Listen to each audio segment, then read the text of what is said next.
जुल्म इसलिए होता है क्योंकि सरकार उन लोगों को इजाजत देती है। जुल्म इसलिए होता है क्योंकि सरकार एक पक्षपात करती है, एक विशेष समुदाय के लोगों को उनको करार देती है कि भाई ये इनको ऐसा कर दो। प्रेस कॉन्फ्रेंस में बैरिस्टर असदुद्दीन ओवैसी ने मीडिया वालों से बातचीत करते हुए बहुत सारे इश्यूज़ पर बातचीत की। उन्होंने करंट पॉलिटिकल सिचुएशन का जायज़ा भी लिया और भिन्न प्रकार के सवालों के जवाब भी दिए। गुजरात से लेकर के महाराष्ट्र, दिल्ली, नुपुर शर्मा और मोहम्मद सल्लल्लाहु अलैहि वसल्लम पर किए गए जो भद्दी भद्दी टिप्पणियाँ थी उनके भी जवाब उन्होंने दिए। आप भी सुने किस तरह से बैरिस्टर ओवैसी ने सारे मीडिया कर्मियों को उसके जवाब दिए। प्रोग्राम से 1 या 2 दिन पहले न्यूज़ 24 एक न्यूज़ चैनल है, एंकर मानक गुप्ता साहब है, वही अल्फाज उन्होंने दोहराए। तो ये रिपीटेशन है ये। और एक बीजेपी के नेशनल स्पोक्स पर्सन जब रिपीटेशन करते हैं तो उनकी वो पार्टी लाइन है नंबर 1। इससे कोई इनकार नहीं कर सकते, तो पार्टी लाइन है, क्योंकि एक बार नहीं दूसरी मर्तबा बोले। हाँ, आप सुन तो लीजिए, अभी आप एकदम ही आप बोल रहे हैं। तो उसके 10 दिन के बाद कार्रवाई हुई। जैसे आप जल्दी बोल दिए कार्रवाई हुई, अरे जल्दी कर देते तो सवाल ही नहीं उठता था। तो वो 10 दिन के बाद कार्रवाई हुई। पहले दिन, दूसरे दिन, तीसरे दिन, चौथे दिन, 5वें दिन, 6वें दिन, 7वें दिन, 8वें दिन, 9वें दिन देश के प्रधानमंत्री और उनकी सरकार ने कुछ कार्रवाई नहीं की। भिवंडी में उसके 2 दिन के बाद भिवंडी में हमारी जनसभा थी। उसमें मैंने अपने स्पीच में यह कहा कि हम देश के प्रधानमंत्री से रिक्वेस्ट करते हैं कि आप देश के प्रधानमंत्री हैं, आप हर रिलीजन के, कास्ट के आप प्रधानमंत्री हैं, आप इनके खिलाफ एक्शन लीजिए, आपके स्पोक्स पर्सन के खिलाफ। ये गलत कहा उन्होंने, मगर प्रधानमंत्री उस पर एक्शन नहीं लिए, उनकी सरकार उस पर एक्शन नहीं ली। हमको इस बात का गुस्सा है कि प्रधानमंत्री ने भारत के मुसलमानों को, जो नागरिक हैं इस देश के, उनकी बात को नहीं सुना। आपने हमारे गम को, हमारी पीड़ा को नहीं समझा। और आप अफसोस के साथ जो फॉरेन कंट्रीज में वहां पर उनके नागरिकों में गुस्सा पैदा हो गया, सोशल मीडिया पर वहां पर एक ट्रेंड करना शुरू कर दिया। इनके दोनों स्पोक्स पर्सन का, एक का ट्वीट और एक का वो अनाप शनाप जो उन्होंने बका।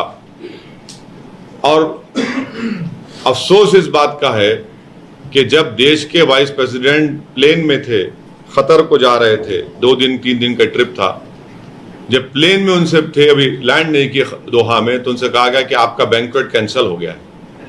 जब वो लैंड करते हैं खतर में, तो जो मेजबान कंट्री है, जो होस्ट कंट्री है, वो भारत के एम्बेसडर को बुलाकर अपना ऑब्जेक्शन दर्ज करवाता है। और उसके बाद आप देखते हैं कि 12-13 कंट्रीज ने ये सब इस बात पर भारत को, एम्बेसडर्स को बुलाकर ये कहा। उसमें जो आपके भारत के जो एम्बेसडर हैं खतर में, उनका स्टेटमेंट आप पढ़ेंगे तो कहते हैं कि एक्शन लिया और ये लोग फ्रिंज थे, फ्रिंज एलिमेंट थे। आप बताइए कि कोई नेशनल पार्टी का, रूलिंग पार्टी का, जिसके 300 से ज्यादा एमपी हैं लोकसभा में, जो भारत के बहुत प्रदेशों में उनकी सरकार है, वो फ्रिंज होगा क्या? कैसे फ्रिंज होगा वो? और मुझे इस बात की सख्त ऑब्जेक्शन है कि एक एम्बेसडर का काम ये नहीं है कि किसी को फ्रिंज बोले, किसी को वो बोले। एम्बेसडर तो आता है, जैसा आपने कहा कि एमईए के तहत आता है, वो ऐसा बिहेव करे जैसा कोई बीजेपी पार्टी का स्पोक्स पर्सन है। वो चाइना में होता है, चाइना का जो सीपीपी का मॉडल है, उसमें कोई ऑफिसर अब बगैर पार्टी का बनता ही नहीं है। फिर उसके बाद आपने उनको दुनिया को और हमारे आंखों में धूल झोंकने के लिए आपने उनको सस्पेंड कर दिया, एक को पार्टी से निकाल दिया। वो आपकी नेक नियति को ज़ाहिर नहीं करता। अगर आप उनके उस भाषा को गलत मानते हैं उनके ट्वीट को गलत मानते हैं तो सरकार की जिम्मेदारी है कि वो उनको केस बुक करे, उनको अरेस्ट करवाए, उनको जेल को भिजाए। सिर्फ सस्पेंड करके आप ये नहीं बता सकते कि आपने बहुत बड़ा काम कर दिया। आपने कुछ काम नहीं किया, आपने 10 दिन के बाद काम किया, और आपने 10 दिन के बाद ये एक्शन लेकर देश के प्रधानमंत्री ने जो 8 लाख भारत के लोग इन गल्फ कंट्रीज में काम करते हैं उनको बड़ा परेशान कर दिया उन्होंने। अगर वहां पर उनकी सिक्योरिटी नहीं होगी, उनकी सेफ्टी नहीं होगी, तो देश के प्रधानमंत्री की जिम्मेदारी है। आप यहां पर इस तरह के अपने स्पोक्स पर्सन से पूरी इजाजत के साथ वो बकवास बोलते हैं, अनाप शनाप बकते हैं एक रिलीजन के खिलाफ। और आप तमाम मीडिया के लोगों के लिए मैं एक रिक्वेस्ट करके बता रहा हूं कि मुसलमानों के लिए, पूरी दुनिया में मुसलमानों के लिए सबसे महबूब तरीन चीज, सबसे जो सिंबल है हमारे लिए, वो prophet Mohammad peace be upon him, वो हमारे लिए बहुत इंपॉर्टेंट है। आप वहीं पर अनाप शनाप बकते हैं। तो इसमें आप देख लीजिए कि 8 मिलियन भारत के लोग गल्फ कंट्रीज में रहते हैं, 55% रेमिटेंस आते हैं हमारे देश को, मेहनत मजदूरी करते वो लोग। एनआरआई डेस्टिनेशन 10 में से 6 टॉप वहां के हैं। हमारा उनसे ऑयल आता है, एंटी टेररिज्म के ऊपर हम उनसे कोऑर्डिनेशन करते हैं। खतर अमेरिका का कमांड एंड कंट्रोल सेंटर वहां पर है, बहरीन में यूएस का नेवल बेस है, ट्रेड हमारा उनसे है। अभी हमने यूएई से बेहतरीन एक एग्रीमेंट साइन किया ट्रेड के लिए। तो इन सब चीजों को देश के प्रधानमंत्री दांव पे लगा दिए हैं। तो इसीलिए हम देश के प्रधानमंत्री से ये बता रहे हैं कि ये जो नफरत मुसलमानों के खिलाफ पैदा हो रही है, उसमें तो आप ही का रोल है, आपकी पार्टी का और आपका रोल है। हिजाब पे आपको खतरा, हलाल गोश्त पे आपको खतरा। अगर कोई बंडी पर गोश्त चिकन बनाकर बेचता तो नहीं, वहां नहीं बेचना तो दूसरी जगह बेच। हाँ, और फिर ये जो नफरत पैदा हो रही है, तो ये जो इकोसिस्टम बन चुका है, इसीलिए इनको लगता है कि जो चाहे बोलो, इनको कुछ फर्क नहीं पड़ता है। 80-20 की लैंग्वेज कौन बोला है? शमशान खबरस्तान की जबान किसने इस्तेमाल की? किसने कहा था कि कपड़े देखकर पहचानो के कौन दंगाई है? ये पूरा बनता है ना इससे। देश के गद्दारों को गोली मारो, डैश डैश लोगों को, इन सब चीजों की वजह से इकोसिस्टम बन गया नफरत का। इसलिए भारत में मुसलमानों की डिग्निटी कहां है, हम पूछना चाह रहे हैं। अब आप ये सब बोलते बोलते बोलते हमारे प्रॉफिट मोहम्मद सल्लल्लाहु अलैहि वसल्लम पर आ गए बात। डिग्निटी याद रखिए, भारत के संविधान का एक बहुत बड़ा हिस्सा है और कोई किसी को आप ऐसा नहीं कर सकते। और अभी भी हम उम्मीद करते हैं कि किसी भी मजहब के बड़े बड़े जो उनके रहनुमा है, जिस पर उनको अपना फेथ है, रोकिए ना आप, रोकना चाहिए, किसी को बोलना नहीं चाहिए उनके ऊपर। तो इसलिए हम उम्मीद करते हैं कि देश के प्रधानमंत्री, जो अंग्रेजी में कहते हैं वॉक द टॉक, करेंगे और उनके दोनों स्पोक्स पर्सन को अरेस्ट करवाएंगे और उनको जेल को भेजाएंगे।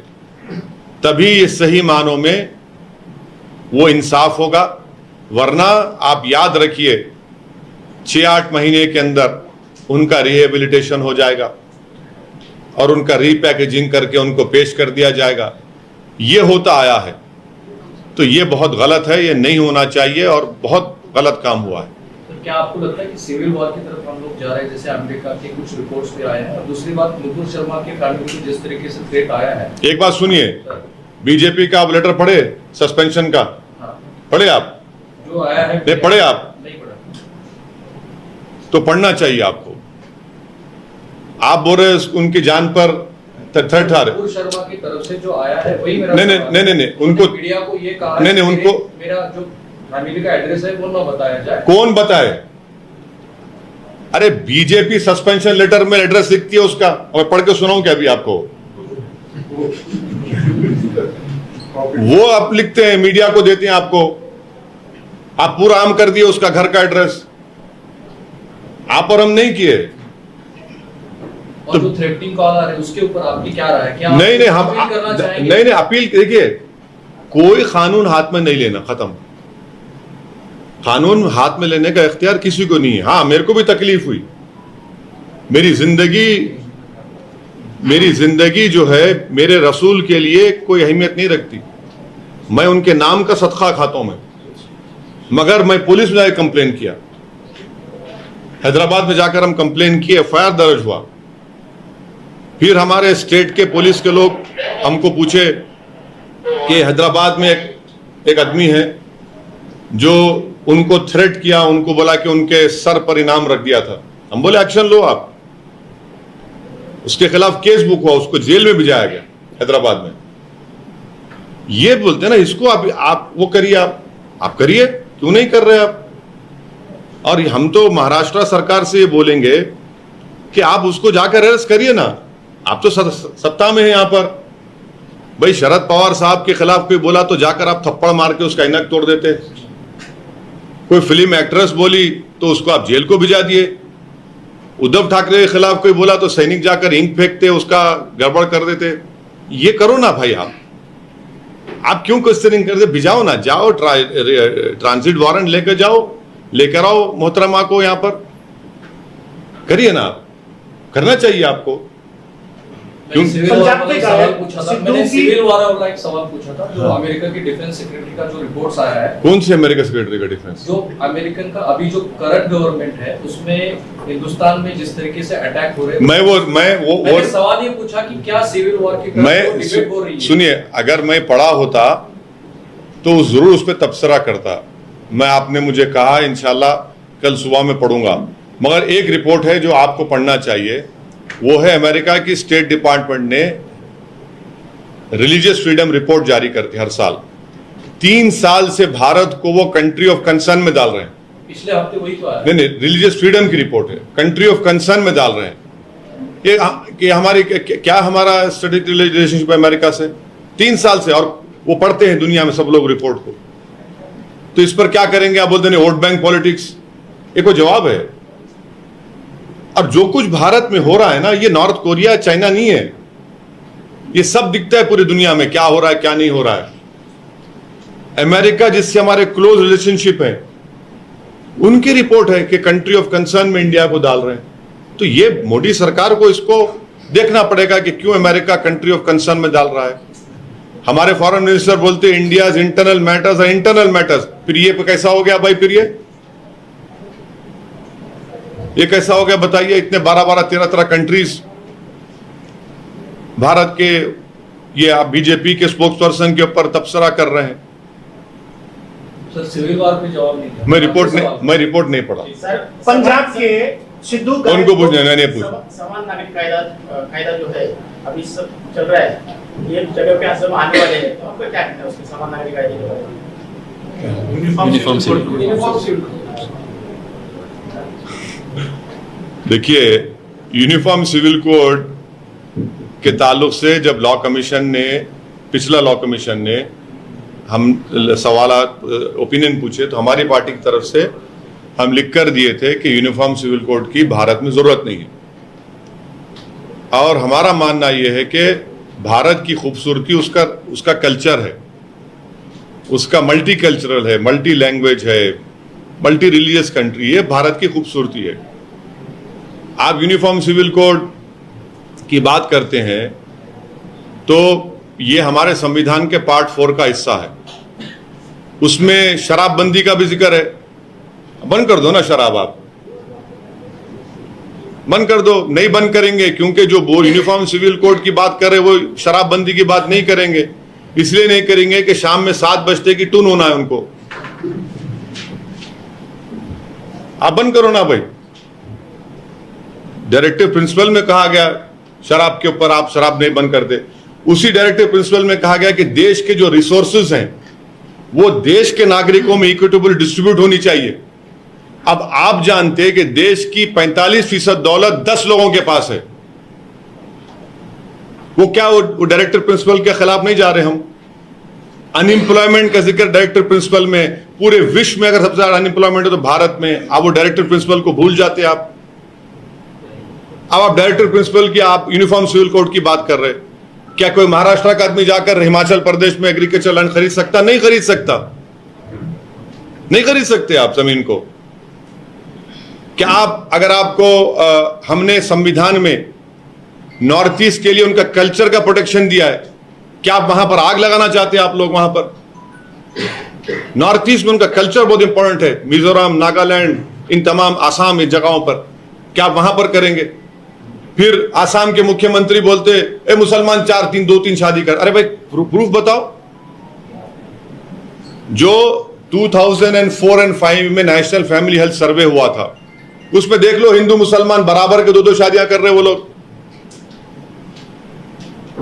आप बोलते हैं शादी, अरे कहां शादी कर रहे? फिर कोई बोलता नहीं यूनिफॉर्म सिविल कोड लाओ, नहीं तो मुसलमान बच्चे बहुत पैदा कर रहे, वो भी झूठ। क्योंकि अभी जब latest national family health survey आया, जो TFR रेट मुसलमानों का 10 या 15 साल पहले था, वो गिरावट आई, उसमें बहुत गिरावट आई। अब यूनिफॉर्म सिविल कोड की आप बात करें, हमको बताइए, जो हिंदूज को Hindu undivided family tax rebate मिलता, भाई मुझे क्यों नहीं मिलता? क्रिश्चियंस को क्यों नहीं मिलता? क्या वो राइट टू इक्वालिटी के खिलाफ नहीं है भारत के संविधान के? क्या आप उसको सबको देंगे क्या टैक्स रिबेट? और फिर आप यूनिफॉर्म सिविल कोड की बात करेंगे तो क्या वो दयाभागा स्कूल ऑफ थॉट होगा या मिताक्षरा स्कूल ऑफ थॉट पर होगा? बताइए आप, सतपति रहेगा या निकाल देंगे आप? ये कहां देश को कहां ले जा रहे हैं आप? गरीबी, बेरोजगारी मुकद्दर बन गया भारत के नौजवानों का। इस देश का सबसे बड़ी ताकत उसका डेमोग्राफी डिविडेंड है। 60% जनता जो है 40 साल के कम उम्र की है। आप उनको रोजगार पे लगाओ, काम पे लगाओ, उनको कुछ करो। तो मोदी जी बोलेंगे मैं लाभार्थी कर दिया। अरे भाई, एक नौकरी नहीं है उनको नौकरी कुछ करो आप, कुछ नहीं। अब यूनिफॉर्म सिविल कोड का एक झुंझुना दे दिए, लेके नाचो उसको, पेट भर जाएगा तुम्हारा। तो यूनिफॉर्म सिविल कोड की जरूरत ही नहीं है भारत को, बिल्कुल जरूरत नहीं है। बीजेपी का एजेंडा है। हमारी पार्टी लॉ कमीशन को लेटर लिखकर दी थी कि हम उसके खिलाफ हैं। और एक बात याद रखिए, मुसलमानों को उनको संविधान में प्रोटेक्शन आर्टिकल 29 से है, वो फंडामेंटल राइट है। मेरा कल्चर का प्रोटेक्शन है। आप कैसा कल्चर को छीन लेंगे मेरे? एक डायरेक्टर प्रिंसिपल क्या फंडामेंटल राइट को छीन लेगा? तो ये सब चीजें हैं जो चैलेंजेस देश के सामने, उसको देखना नहीं चाहते। उस स्टेटमेंट में, उनकी भाषण में उन्होंने कहा कि मुसलमानों के पूर्वज हिंदू थे और आक्रमण करने वालों ने इस्लाम को लाया। ये क्या बात है भाई? बार बार हमको आप ले जाकर एक रिलीजन जोड़ देते हैं। तो क्या मोहन भागवत साहब के पूर्वज क्या बुद्धिस्ट थे क्या? उनको जबरन चेंज कर दिया गया, ये क्या बात है? और बोलते कि इस्लाम आक्रमण इस्लाम आक्रमण से नहीं आया देश में। इस्लाम आया केरल में, ट्रेडर्स से आया, स्कॉलर्स से आया, सूफियों से आया। और इसीलिए देश के प्रधानमंत्री भारत की सबसे पहली मस्जिद, बल्कि पूरे जो हम लोग बोलते हैं ना बर्रे सगीर, सब कॉन्टिनेंट, उसकी सबसे पहली मस्जिद ले जाकर उसका मिनिएचर सऊदी अरब के बादशाह को दिया। और ये बोलना कि ऐसा मत करो भाई, जितने पिटिशनर ज्ञानवापी में, मथुरा में, क्या वो संघ के नहीं है क्या? संघ के हैं पूरे वो। आप उनका बैकग्राउंड चेक कर लीजिए, मालूम कर लीजिए। खुद तेलंगाना में उनका प्रेसिडेंट बोलता कि हम मस्जिद को खोदेंगे। ये क्या बात कर रहे हैं वो? आप खुद पार्टी है उसमें, आपके लोग कोर्ट को भाग रहे हैं, आपके सब लोग आप वो बोल रहे हैं। तो केसेस विड्रॉ कर लो ना, फिर आप खत्म करो केसेस को। फिर आप महाराष्ट्र में स्टेपिंग स्टोन बोल के एमआईएम का यूज लोग कर रहे हैं। शुरू में आते हैं एमआईएम में और बाद में राष्ट्रवादी में जवाब। अरे मैं कभी फायदा तो हो रहा ना, नुकसान तो नहीं हो रहा किसी को। सर, जो पुराने जो लोग हैं अभी पुराने लोग, आप भी तो पुराने हैं, आजकल मीडिया में आ गया। पुराने लोगों को आप नगर पालिका है, हमारी ख्वाहिश है कि यहाँ पे भी कुछ नगर सीट चुन के आए। आपके दिल में कुछ राज छुपा हुआ है। पुराने लोगों को जो सर ऐसा सर, एक सवाल ये है, आपके नांदेड़ के प्रेस कॉन्फ्रेंस के बाद शिवसेना के अरविंद सावंत ने ये बात कही कि जिस तरीके से हम लोग अभी नई राजनीति लेके चले हैं, तो ये एमआईएम का फर्ज है कि वो हम लोगों को सपोर्ट करे। और दूसरी बात, जब इम्तियाज जलील साहब हमसे बात कर रहे थे तब उन्होंने कहा कि हमारी भी कुछ कंडीशंस है, तो वो क्या कंडीशंस? ये इम्तियाज जलील साहब बता सकते हैं, क्योंकि ये उनका पहला सवाल तो नहीं देखिए, कोई बातचीत हमारे से कोई नहीं करे, मैं आपको बता रहा हूँ, गलत कह रहे हैं, तो कंडीशन लाने का सवाल ही क्या होता है। मैं जब हमारे दोनों विधायक से बात किया तो उन्होंने कहा कि हमारे उनके कॉन्स्टिट्यूंसी में उनके बहुत से डेवलपमेंट के मसाइल, मालेगांव में है, धुलिया में है, और साथ ही साथ जो है माइनॉरिटीज के इश्यूज भी हैं महाराष्ट्र में। तो हमसे कोई जब बात करेंगे तो हम क्या बात करें, आपको बोल सकते हैं। सर, कल औरंगाबाद में शिवसेना औरंगाबाद का नाम जो है संभाजीनगर बनने जा रही है, आपको कैसे मालूम? ये बात पिछले हफ्ते से चल रही है, और जो खैरे साहब है उन्होंने वैसे ही मीडिया को कहा है कि ये बात पूरी हो गई है, उस्मानाबाद का भी नाम चेंज होगा और औरंगाबाद का भी चेंज। अब बोलते हैं खैरे साहब, अल्लाह उनको सेहत दे। हैदराबाद सामूहिक बलात्कार के मामले में, हैदराबाद सामूहिक बलात्कार के मामले में भाजपा के एक विधायक ने टिप्पणीजनक वीडियो और नाबालिग लड़की की फोटो और वीडियो सबूत के तौर पे, वो जान दीजिए, छोड़ दीजिए उसको। बहुत देखिए, इतना ही कहूंगा कि वो हीनियस क्राइम है। आपका पुतला जलाने पे यहाँ पे आप प्रोग्राम दे रहे हैं, और जो कार्यकर्ता लोग हैं उनको आप सच्चा मिश्रों ने काम किया है, उनको बाजू को हटा रहे हैं। पुतला जला रहे मेरा जलाया है ना? अरे बहुत अच्छा है ना। नहीं आप देखिए, सुनिए, ऐसा है ना, हमारा सवाल ऐसा है। नहीं सुनिए, सुनिए, पुतला जलाए तो बलायात जाते करते जलाना चाहिए, क्या बात है, मैं क्यों जलूंगा, मैं जलाओ, कोई बात नहीं, बहुत अच्छी बात है। राज्यसभा के बारे में क्या सर? राज्यसभा जो हाल ही में राज्यसभा का बोल दिया ना, अभी 3 मरतबा फिरा के पूछ रहे थे मेरे को।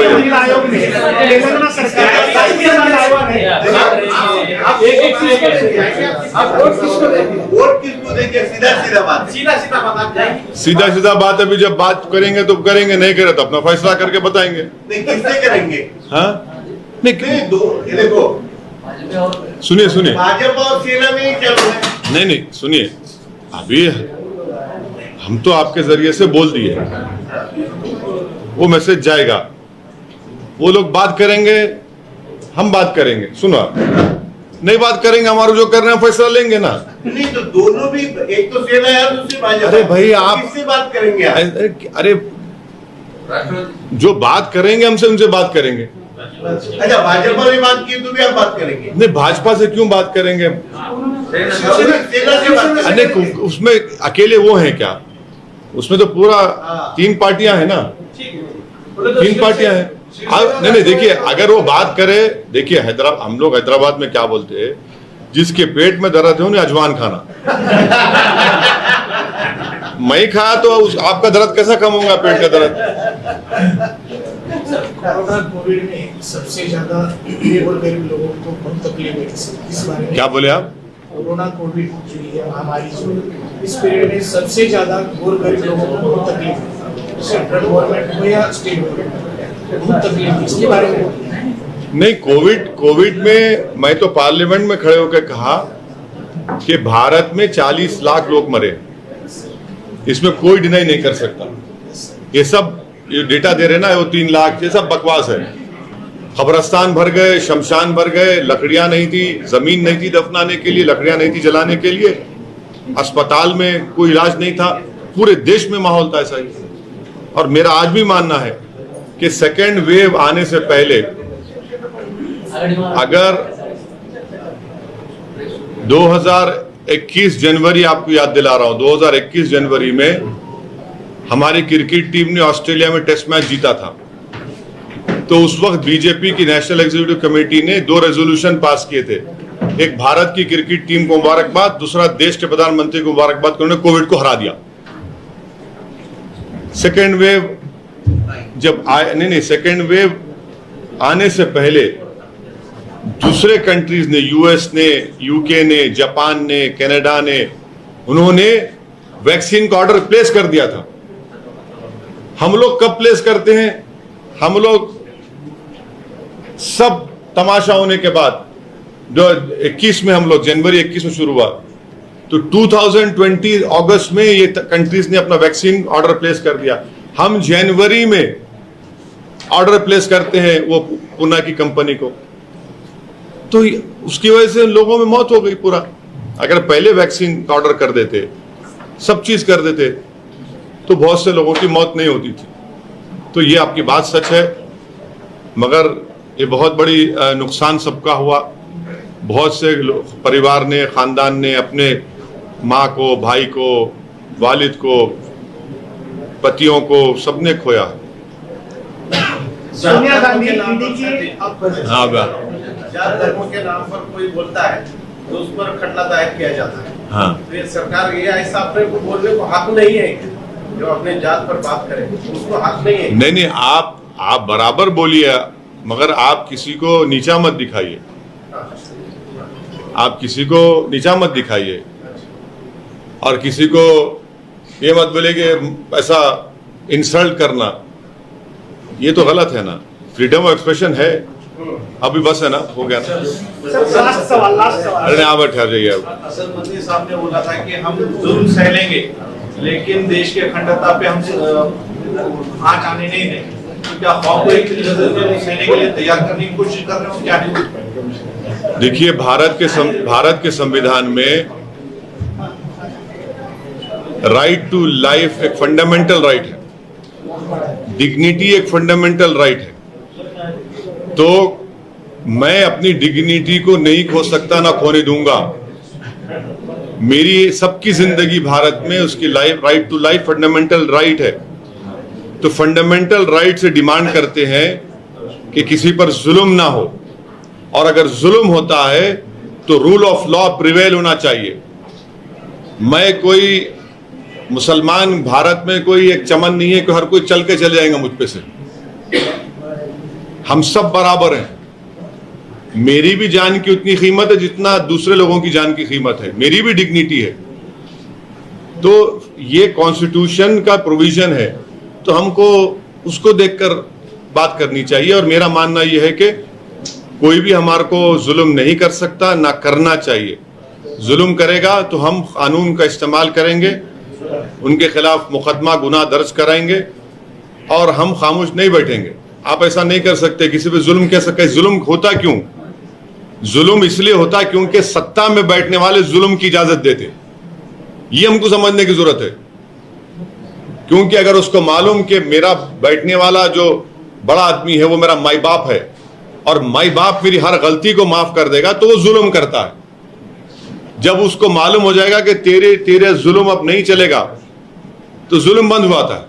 तो इसलिए सत्ता में बैठने वाले इजाजत देते हैं जुल्म करने की। इसीलिए आप देखते हैं कि कभी मॉब लिंचिंग हो जाती है गोश्त के नाम पे। अभी यूपी में एक लड़के को, जिसका बाप खबर खोदता है, उसको यूपी की पुलिस ने इतना मारा, उसके रेक्टम में एक बैम्बू को घुसा दिया। आप जाके बोलेंगे उसको कि सबर कर ले, जुल्म सह ले? आप बताइए, कानपुर में जो बच्चों को मुलविस नहीं है, जिनका इन्वॉल्वमेंट नहीं है, उनको आप पकड़ रहे हैं, आप बोलेंगे जुल्म सह ले? बगैर नोटिस के घर तोड़ रहे हैं, जुल्म सह ले? जुल्म इसलिए होता है क्योंकि सरकार उन लोगों को इजाजत देती है। जुल्म इसलिए होता है क्योंकि सरकार एक पक्षपात करती है, एक विशेष समुदाय के लोगों को उनको करार देती है कि भाई ये इनको ऐसा कर दो। तो इसलिए ये चीजों को समझने की जरूरत है। हमारी पार्टी का मौक़िफ़ यह है कि हम जुल्म नहीं सहेंगे, हम इंसाफ चाहते हैं। और जुल्म और इंसाफ में फर्क है। जुल्म जब तक होगा, जुल्म को सहना भी जुल्म है। इंसाफ जब होगा तो अमन रहेगा। और इंसाफ उस वक्त होगा जब सरकारें भारत के संविधान को देखकर उस पर इंप्लीमेंट करेंगी। और हम जुल्म के खिलाफ आवाज उठाते आए हैं और उठाते रहेंगे, मगर कानून को हाथ में नहीं लेना चाहिए। फर्क है उसमें। सर लास्ट सवाल, आपकी पार्टी में महिलाओं का क्या स्थान है? बहुत बड़ा स्थान है, क्यों नहीं है, बिल्कुल है। हमारे पार्टी में महिला विंग है, हर जगह उनको पोजीशंस हैं, उनको हम बगैर देखिए 50% आबादी को छोड़ के बगैर कैसा कोई पॉलिटिकल पार्टी काम कर पाएगी। तो यकीनन उनको साथ लेना है, और हम बल्कि मैं इतराफ भी करता हूं, हमको और करने की जरूरत है, और हम इंशाल्लाह उस पर करेंगे। ये हमारे मोहम्मद अली साहब हैं।